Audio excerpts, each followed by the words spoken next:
Hello guys, एक बार फिर स्वागत है भाइयों का चैनल रिएक्शन बाबा में। मेरा नाम है राम। मेरा नाम है दीक्षा। तो गाइज आज बहुत अच्छी वीडियो पे रिएक्शन करेंगे। अल्लामा फारूक खान रिजवी साहब का ये वीडियो बहुत ज़्यादा रिकमेंडेशन है इसके लिए। सिया मजहब की कहानियाँ, क्या कहानियाँ हैं। और एक और कहानी, आदम को जन्नत से क्यों निकाला गया, यानी एडम भी बोलते हैं बहुत लोग, आदम भी बोलते हैं। आदम को ही जन्नत से निकाल दिया, ऐसा क्यों हुआ, क्या सब था, ये वीडियो में है। होपफुली आप लोगों को पसंद आएगा। पसंद आए तो प्लीज इस वीडियो को लाइक करें, और आप चाहते हैं आपको ऐसे रिएक्शन भी मिलते रहे तो प्लीज चैनल को सब्सक्राइब गाइस। आज का रिएक्शन हम स्टार्ट कर लेते हैं बिना किसी देरी के। Let's play. किताब मैं दिखा रहा हूँ, यह है आपके सामने उसूलुल काफी। ये फ़िरक़ा शिया की सबसे पहली और बुनियादी किताब है, सबसे पहली और बुनियादी किताब। ये लोग बुखारी मुस्लिम को नहीं मानते, इनकी हदीस की किताबें अलग, इनके नमाज का तरीका अलग, हर चीज़ सुन्नियों से जुदा है इनकी। यहाँ तक कि आप देखें रोज़ा खोलने का वक्त तक इनका अलग है। हम रोज़ा कब खोलते हैं, जैसे ही मगरिब का वक्त होता है हम रोज़ा इफ्तार कर लेते हैं। ये कब इफ्तार करते हैं, नमाज मगरिब के बाद, रात होती है जब अच्छी खासी तारे नज़र आने लगते तब ये इफ्तार करते। रोज़े के मामले में इनका तरीका अलग, हज के मामले में अलग, नमाज के अरकानों के मामले में अलग, नमाज की तस्बीहात इनकी अलग, अत्तहियात इनकी अलग, दुआए कुनूत इनकी अलग, हर चीज़ से जुदा है हमसे। यहाँ तक कि किताबों के मामले में भी हमारी किताबों को नहीं मानते। इनके यहाँ 4 कुतुब है शियाओं के यहाँ जो सबसे बुनियादी कुतुब मानी जाती है। जो हदीस के अंदर 4 किताबें, उससे पहले नंबर पर जैसे हमारे यहाँ अहले सुन्नत पे बुखारी है पहले नंबर पर, उनके यहाँ है उसूलुल काफ़ी। इसके लिखने वाले मोहम्मद याकूब कुलैनी, ये मुसन्निफ साहब का नाम है याकूब कुलैनी। दूसरे नंबर पर इनकी किताब आती है शाह मन ला यदरहुल फ़क़ी, इसके लिखने वाले इब्न बबूवा शेख सद्दूक, ये नाम है उनके, इब्न बबूआ अबू जाफ़र इब्न बबूआ शेख सद्दूक। ये उनकी दूसरी किताब है मन ला यदुल फ़क़ीह। तीसरी किताब है इनकी अल इस्तिफ़सार, अबू हसन तरतूसी ये लिखने वाला इसका किताब है। और चौथे नंबर पर इसी की किताब आती है तहज़ीबुल अहकाम, इसको कहते हैं ये कुतुब अरबा। हमारे यहाँ सियाह सित्ता, सिया यानी सही, सही की जमा सियाह, सित्ता यानी 6 सही किताबें। और इनके यहाँ है कुतुब अरबा यानी 4 सही कुतुब। और एक 5वीं आती है इनके नहजुल बलागा, जिसको ये माज़अल्लाह कहते हैं कि अली के खुतबात है, लेकिन हदीस में 4 है। उसूल काफ़ी इनकी पहली बुनियादी किताब है। आइए इसके अंदर याकूब कुलैनी साहब क्या नकल करते हैं। उसूलुल काफ़ी जिल्द नंबर इसकी 2 है, मैंने आपके सामने दिखाई। बाब का नाम है फ़ीमा अताअल्लाहु अज़्ज़ा व जल्ला आदम अलैहिस्सलाम वक़्तल तौबा। तर्जमा यह है कि अल्लाह ने आदम को तौबा का मौका दिया। अच्छा, इसके बारे में एक बड़ी अजीब बात गढ़ी इन्होंने। कहते हैं कि अल्लाह ने तमाम लोगों की रूहों को जमा किया, उसमें तमाम अंबिया की भी रूहों को जमा किया, और हर नबी से कहा, आदम से लेकर ईसा तक, बल्कि माज़अल्लाह नबी तक ये कहा गया कि अली की विलायत पर ईमान लाओ। नबियों से भी अफजल अली को मानते, और अब तो अफजलियत का भी मसला ख़त्म हो गया, अब तो अली को खुदा साबित करने में लगे हुए हैं इनके सारे मौलवी, कि अली ही खुदा है। 50 वीडियो मैंने अपनी तकरीरों में दिखाए भी है, मेरी जो तकरीर सुनते हैं उन्होंने सुना भी होगा। तो बहरहाल मैं तो इनसे अब कहता हूँ कि तुम अब गलत मसले पे लड़ रहे हो हमसे। तुम कहते हो कि अली पहले खलीफा अबू बकर ने खिलाफत छीन ली। मैंने कहा मसला ही गलत है। अब तुम खिलाफत के लिए मत लड़ो, खुदाई के लिए लड़ो। अली तुम तब खुदा तक पहुँच गए तो खिलाफत कौन सी चीज़ रह गई भाई। अल्लाह कोई खलीफा होता है किसी का? अल्लाह के खलीफा हो सकते, अल्लाह किसी का खलीफा नहीं हो सकता। तो तुम्हारे नज़दीक तो अब अली ही खुदा है भाई, तो तुम खुदाई के लिए लड़ो ना। तुम कहाँ खामोखा खिलाफत के लिए लड़ रहे हो। तो अब कहते सारे अंबिया की रूहों को जमा किया अल्लाह ने और कहा अली की विलायत पर ईमान लाओ। तो सारे नबियों ने अली की विलायत का कलमा पढ़ लिया। आदम ने इनकार कर दिया, और आदम ने कहा मैं तो अली का बाप हूँ, सारे अंबिया सारे औलाद आदम जो है वो मुझसे पैदा होंगी, मैं सबका बाप हूँ, तो मैं अली की बरतरी क्यों मानूँ। उस जुर्म की बुनियाद से अल्लाह ने आदम को ज़मीन पर उतारा, जन्नत से निकल जाओ। तो जन्नत से इसलिए नहीं निकाले गए कि साहब वो शजर और दरख्त से कुछ खा लिया था।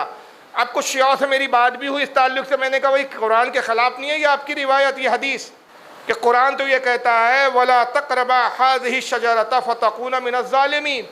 अल्लाह ने कहा आदम जन्नत की हर चीज़ खाना मगर इस दरख्त के करीब मत जाना, वरना तुम अब खिलाफ़ औला बेहतर के ख़िलाफ़ करने वालों में से हो जाओ। तो मैंने कहा कुरान ने तो जिक्र है कि भाई दरख्त से ना खाना, और दरख्त से आदम ने खा लिया। अब दरख्त किस चीज़ का था इस पर उलमा का इख्तिलाफ है, लेकिन इजमा ज़्यादा इस पर है, जमहूर का इत्तेफाक इस पर है कि वो दरख्त गेहूँ का था। गंदुम जिसको कहते हैं, गंदुम का था वो, उससे कुछ दाने खा लिए थे आदम ने, इस बुनियाद पर ज़मीन पर आए। कहते नहीं साहब, वो शजर से बुरा जो दरख्त नहीं है, वो अहले बैत अथार का सजरा है।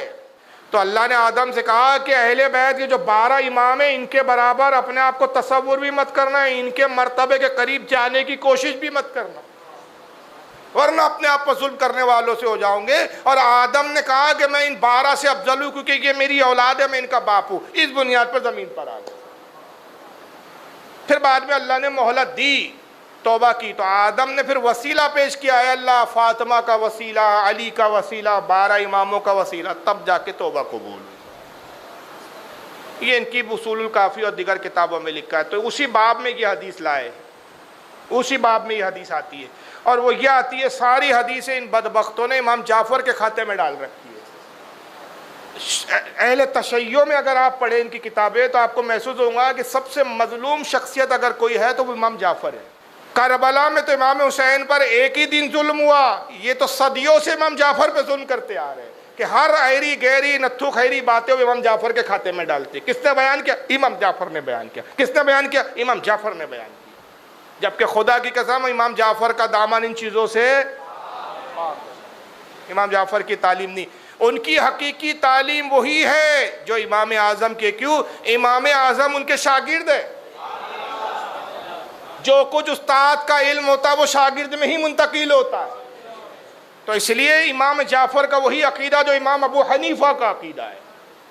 अब बहरहाल इमाम जाफ़र के खाते में कि वो कहते हैं कि इन्नन नासर तद्दु बादा रसूलिल्लाह सल्लल्लाहु अलैहि वसल्लम इल्ला नफरन यसीरा। इमाम जाफ़र कहते हैं कि जैसे ही रसूलुल्लाह का इंतकाल हुआ, बस थोड़े लोग थे जो ईमान पर रहे, बाकी सब के सब मुर्तद हो गए, ईमान से फिर गए।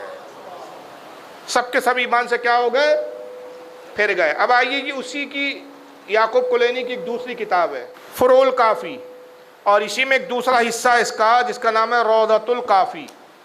इसी के अंदर अब रौदतुल काफ़ी के अंदर क्या लिखा है, आइए ज़रा वो देखते चलिए। इसके अंदर नऊज़ुबिल्लाह कितनी बड़ी तौहीन की गई है। रौदतुल काफ़ी बाब अन्नासो बादन नबी सल्लल्लाहु अलैहि वसल्लम अहला रिद्दतिन इल्ला सलासा, जिल्द नंबर 8 है इसकी, सफ़ा नंबर 245। इनके बकौल, हम तो इसको हदीस भी नहीं कहते, हदीस कहना हदीस की तौहीन है, लेकिन बकौल इनके 241 नंबर की हदीस है। और यही रिजाल कशी इनकी किताब है जिसका लिखने वाला मोहम्मद बिन उमर बिन अब्दुल अजीज़ अल कशी है। उसने भी अपनी किताब रिजालुल कशी सफ़ा नंबर 14 पे लिखा है, हनान अन अबी ही, हनान रावी जो है वो अपने बाप से रिवायत करता है, अन अबी जाफ़रीन अलैहिस्सलाम, और वो हज़रत इमाम जाफ़र अलैहिस्सलाम, अबी जाफ़र यानी इमाम बाकर से रिवायत करता है। काल कानन नासो अहला रिद्दतिन बादन नबी सल्लल्लाहु अलैहि वसल्लम इल्ला सलासा। इमाम बाकर ने फरमाया कि जैसे रसूलुल्लाह का इंतकाल हो गया तो सब ईमान से फिर गए सिवाय 3 लोगों के, सिर्फ 3 ईमान वाले बचे। बताइए कितना कलील, कितना छोटा सा इस्लाम है इनका। जबकि अहले सुन्नत की रिवायतें बताती है कि आका सल्लल्लाहु अलैहि वसल्लम के दौर रिसालत में, ज़ाहिरी दौर में सरकार का जब विसाल हुआ तो मदीने की कुल आबादी तकरीबन 1,40,000 की, सिर्फ मदीने की आबादी। एतराफ़ में फिर और लोग थे। कुल 2,60,000 सहाबा इकराम बताए उलमा ने एक अंदाज से, लेकिन 2,60,000 सहाबा ईमान से फिर गए, 3 ही लोग ईमान पर रहे, 3 बचे। अब आगे आइए रिवायत सुनिए। फ़ाकुल तो मिनस्सला, रावी कहता है कि मैंने इमाम बाकर से पूछा कि वो 3 कौन थे जो ईमान पर रहे, वो 3 कौन है? फ़काल अल मिक़दाद इब्न अल अस्वद व अबू ज़र अल गिफ़ारी व सलमान अल फ़ारसी। कहा वो 3 जो है वो हज़रत मिक़दाद बिन अस्वद थे, अबू ज़र गिफ़ारी थे, सलमान फ़ारसी थे। बस ये 3 ही लोग रहे, बाकी सब के सब इन 3 के अलावा ईमान से। अब ये भूल गए कि 3 ही रहे, तो इमाम हसन भी थे, उनका क्या हुआ? इमाम हुसैन थे, उनका क्या हुआ? फिर हज़रत अम्मार को लेके तो बड़ा सीना पीटते हो भाई। अमीर माविया की सारी जंग का मदार अम्मार यासर पे रखा हुआ है कि बागी गुरोह कत्ल करेगा, अम्मार को मारने वाले अमीर माविया का गुरोह है, तो अम्मार भी नहीं है इस फहरिस्त में भाई साहब। अब्बास हुजूर के चचा नहीं है, हुजूर के चचाजाद भाई अब्दुल्ला इब्न अब्बास नहीं है, हज़रत मीसम नहीं है हुजूर के चचाजाद भाई। चलो सबको छोड़ो भाई, खुद अली के सगे भाई हज़रत अकील नहीं है इसके अंदर। तो कितना छोटा इस्लाम है कि 3 ही ईमान पर बचे साहब, बाकी सबके सब माज़अल्लाह मुर्तद हो गए। یہاں تک کہ ایک اور کتاب ہے حیات القلوب، یہ دیکھیے یہ کتاب ہے، اس کے لکھنے والے ملا باقر مجلسی ہے، 1110 ہجری میں ان کی موت ہوئی جناب کی۔ ان کے بہت بڑے علامہ مانے جاتے ہیں شیعوں کے، سینکڑوں کتابیں لکھی انہوں نے۔ حیات القلوب جلد نمبر 2 صفحہ نمبر 923 کہتے ہیں کہ ادریس نے، ابن ادریس نے بسند معتبر، یعنی ان کے نزدیک اس کی سند بھی معتبر ہے، مفضل سے روایت کی۔ وہ کہتے ہیں کہ میں نے حضرت صادق سے جماعت کے بارے میں دریافت کیا جو حضرت صلی اللہ علیہ وسلم کے بعد مرتد ہو گئی تھی۔ میں ہر ایک کا نام لے رہا تھا، حضرت فرماتے جاتے تھے کہ دور رہو میرے پاس سے۔ کہتا ہے کہ میں نے جماعت کے بارے میں سوال کیا ہے کہ کیا رسول اللہ کے بعد ایمان پر یہ جماعت رہی؟ تو جب میں ان میں سے ایک کا نام لیتا، حضرت فلاں ابن فلاں کے بارے میں کیا ہے، تو امام کہتے دور کرو یار اس کو، مطلب وہ کیا تھا؟ کافر تھا، اس کا ذکر ہمارے سامنے مت کرو۔ فلاں بھائی فلاں کے بارے میں کیا ہے، تو امام جعفر کہتے دور رہو، دور رکھو اس کو، مطلب وہ مومن نہیں تھا۔ کہتے ہیں کہ میں نے حذیفہ بن مسعود کا نام لیا، حضرت نے ہر ایک کے بارے میں یہی فرمایا، پھر فرمایا کہ اگر ان لوگوں کو معلوم کرنا چاہتے ہو جن کے دلوں میں مطلق شک داخل نہیں ہوا تو وہ ابو ذر، مقداد اور سلمان تھے، وہ تین ہی لوگ تھے۔ مگر سوال یہ پیدا ہوتا ہے کہ بھائی ایک طرف جب حضرت امیر معاویہ کا ذکر آتا ہے تو تم حضرت عمار کو دلیل پہ لاتے ہو، ان کو معیار ٹھہراتے ہو، اور تم بار بار کہتے ہو کہ بھائی دیکھو صحیح بخاری کی حدیث ہے، صحیح مسلم کی حدیث ہے، بہت ساری اہل سنت کی کتابوں میں ہے کہ رسول اللہ نے کہا کہ عمار کو ایک باغی گروہ قتل کرے گا۔ تو باغی گروہ امیر معاویہ کا تھا، جنگ صفین میں وہ امیر معاویہ کے گروہ کے ہاتھوں قتل کیے گئے۔ اس سے پتہ چلا کہ یہ سب باغی تھے، اور باغی جو ہوتا ہے وہ واجب القتل ہوتا ہے، ایمان سے پھر جاتا ہے۔ یہ دلیل ہے ان کی۔ اب آئیے خود ملا باقر مجلسی اسی کتاب حیات القلوب کے اندر خود حضرت خاص عمار یاسر کے بارے میں کیا روایت لاتے ہیں، وہی جلد ہے، جلد نمبر 2 صفحہ 923۔ عیاش نے، یہ راوی کا نام ہے عیاش نے بسند معتبر حضرت امام محمد باقر سے روایت کی کہ جب جناب رسول خدا صلی اللہ علیہ وسلم نے دنیا سے رحالت فرمائی یعنی حضور کا دنیا سے انتقال ہو گیا، رخصت ہو گئے، 4 اشخاص ایمان پر رہے۔ 4 کون ہیں؟ علی ابن ابی طالب، مقداد، سلمان اور ابو ذر۔ ان کے سوا سب مرتد ہو گئے۔ علی بچے، مقداد بچے، سلمان فارسی بچے اور ابو ذر بچے۔ 4 کے علاوہ سب کے سب، امام حسن امام حسین کا ذکر نہیں ہے اس میں، سیدہ فاطمہ کا خود ذکر نہیں ہے۔ حضور کا انتقال ہوا، 4 بچے، باقی سب ایمان سے پھر گئے۔ اب آگے سنیے، راوی نے پوچھا کہ عمار کے بارے میں کیا ارشاد ہے؟ عمار کہاں تھے بھائی؟ وہ مومن رہے کہ وہ بھی مرتد ہو گئے؟ حضرت نے فرمایا اگر ان کی پوچھتے ہو جن کے دلوں میں مطلق شک داخل نہیں ہوا تو وہ یہی 3 تھے، ان کے علاوہ کوئی نہیں تھا۔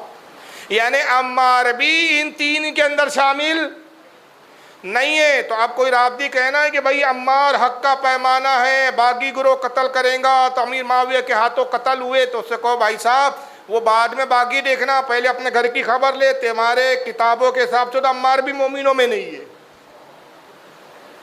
تو پہلے تو تم اپنے گھر کی خبر لو۔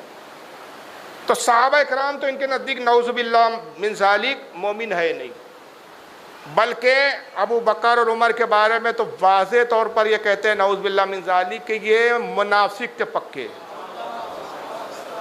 اور کہتے ہیں کہ ہمیشہ رسول اللہ کے قتل کرنے کی فکر میں رہتے ہیں۔ بلکہ یہی ملا باقر مجلسی عثمان غنی کے بارے میں تو ایسی بکواس لکھی کہ آپ سن نہیں سکو۔ کبھی کہتے ہیں نبی کی صرف ایک ہی بیٹی تھی، عثمان کے نکاح میں جو 2 بیٹی آئی وہ نبی کی بیٹی کی نہیں تھی۔ تو گائز یہ ویڈیو تھا بہت ہی الگ طریقے کا ویڈیو تھا جس میں بتایا گیا کہ شیعہ جو لوگ ہیں، مطلب شیعہ اور سنی، ہمیں تو ابھی پتہ چلا ہے ایسے ویڈیوز بنا کے ہی، ہم پہلے مسلمان صرف مسلمان ہی سمجھتے تھے، ہم یہ نہیں سمجھتے تھے کہ اس میں بھی الگ الگ فرقے بنے ہوئے ہیں، بریلوی، دیوبندی، شیعہ، سنی اور پتہ نہیں کیا کیا۔